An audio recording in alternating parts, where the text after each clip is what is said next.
Things I did not consider when I decided I wanted to be an author.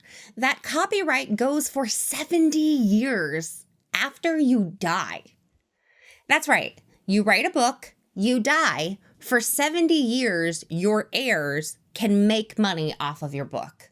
This is both cool and terrifying. And I promise, I'm not like being morose and like, I'm going to curl up in a corner. It's the end of me. There is a purpose to the weird copyrightness. Now, the reason that it's like super weird for me is I'm a musical theater person by like training and trade. That's where I've spent my adult life. And one of the things I really love about musical theater and performing live is that you get one shot and the audience gets one shot to see it. That performance is never going to happen again. Now, true, a mark of professionalism is giving the same performance every night. You want to hit your marks. You want to do what the director and music director and choreographer and stage manager told you to do. You want to wear your costumes exactly as the wardrobe mistress and costume designer told you to. But happens.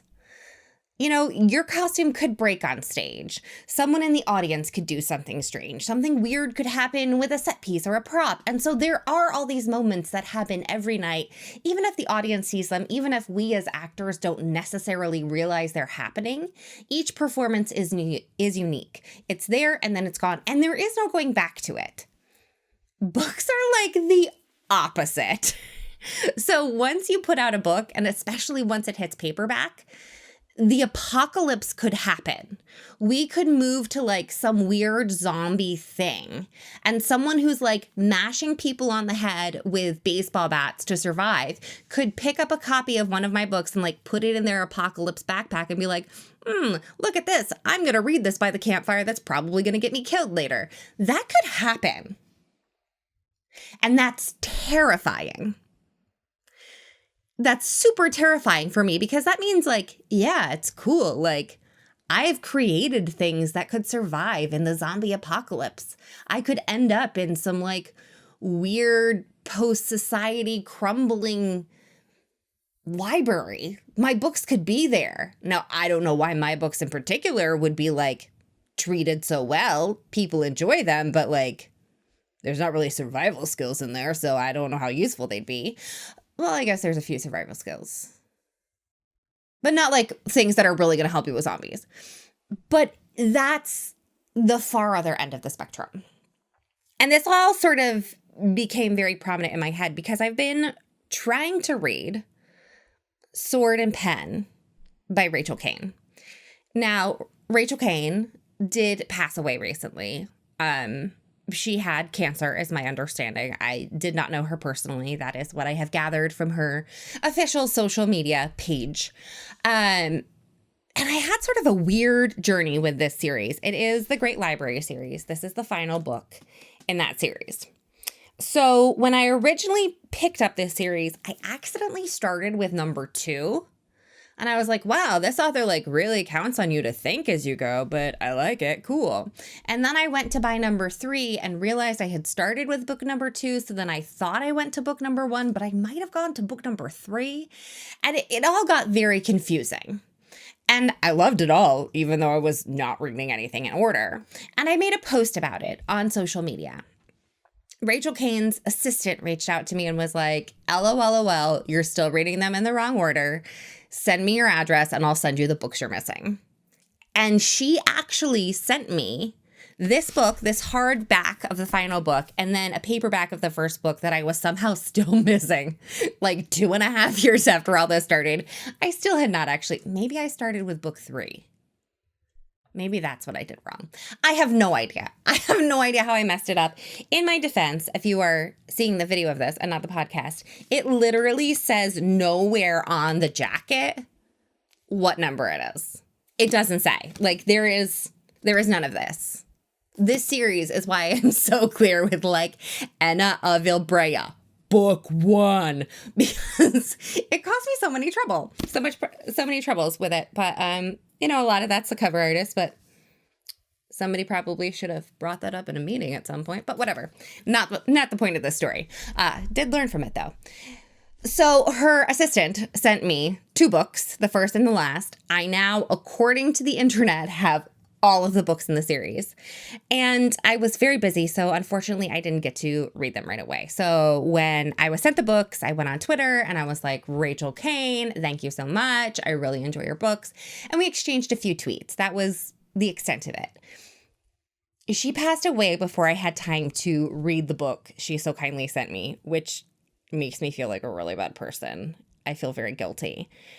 And now it's this weird thing with me and this book where I really want to finish the series. I really enjoy the series. I want to know what's happening. Like I am invested in the characters, but I feel weird reading it because she's gone. And I think this is the first time that I've been mid-series and had the author pass away. Like, obviously, like, I've read things by people who aren't alive anymore. I've read Shakespeare before. Like, that's not weird. Everybody's forced to read Shakespeare, whether they like it or not. I enjoy it.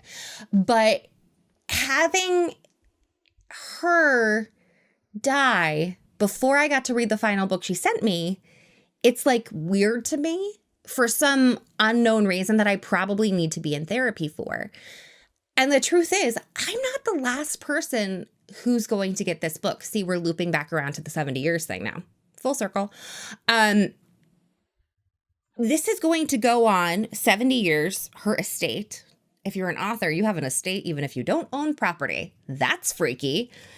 I don't have weird commitment issues to things. It's fine. I'm married, so whatever. I did one right. 70 years, her estate will be making money off of this book that she so kindly sent me a free copy of. And then it'll go into public domain, which means like 68 years from now, people are going to be like, ooh, Rachel Kane's book is coming out of copyright. It's going to be in public domain. What can we do with it? Because people do that. They like wait to snipe things until right after they're out. Like Alice in Wonderland entering public domain was like a huge, huge thing. And that's going to happen to Rachel Kane's book. And people are still advertising her book. You're probably getting why I'm really freaked out about it right now. And so I've gotten about like a fifth of the way through it. And I read a chapter and then I remember that like someone else is in control of her estate. And then I freak myself out and I put it away and I hide it where I can't see it anymore. Because it makes me wonder like, okay, first of all, there's clearly some paperwork I need to get done. But also the fact that every typo that's made it through, which it does not matter how good a press you are with, there will be typos. Scythe is the perfect example. I also have a book right behind me that repeats a paragraph twice on the same page. So doesn't matter what publisher you're with, accidents happen. All of those things will be in there. I'm sure in some of my book, I say something that 20 years from now is going to be considered super offensive, even though right now it's considered absolutely normal. And that's still going to exist. And it will continue to exist after I'm dead. And I have to will someone the responsibility for like putting out things being like, it was okay at the time and it didn't mean what you think it means. And please still keep reading the books. Like someone's going to have that responsibility for me. Whereas in musical theater, if your top falls off, you just have to go to your stage manager and be like, sorry, my boobs were out on stage. My top broke. And that's it. That's like the end of it. Moment's done. Move on. So that's so much pressure.